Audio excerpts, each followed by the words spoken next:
And people say, yes, what's the difference? You know, the Bible's just another book. No, first off, that's wrong. The Bible's not a book. The Bible's 66 books. 40 different people wrote it.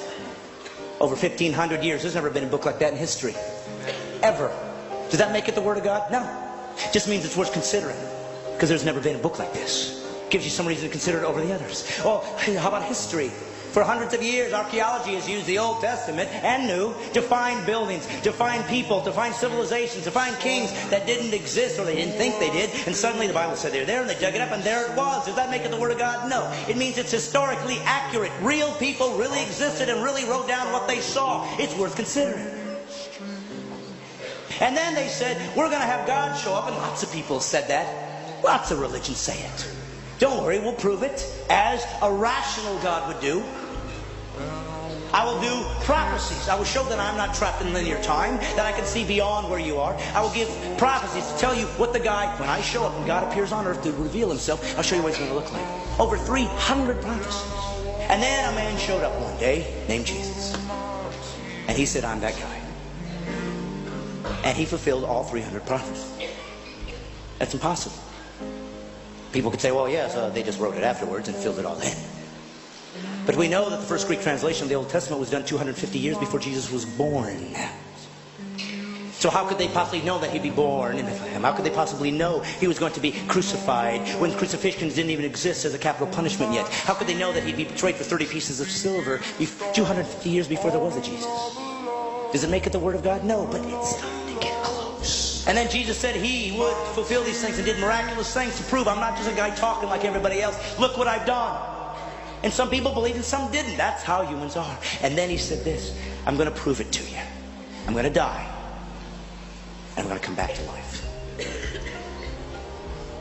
Nobody's ever done that. And he died.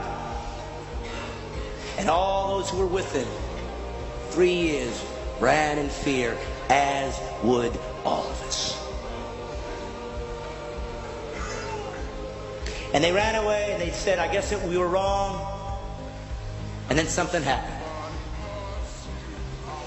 Something happened that made all of these guys come back and be willing to be martyred for this belief system, except for one. Of course, John was sent off, but everybody died a martyr's death. What was it for? Because they thought they were going to get rich? There was no riches here. There was no riches.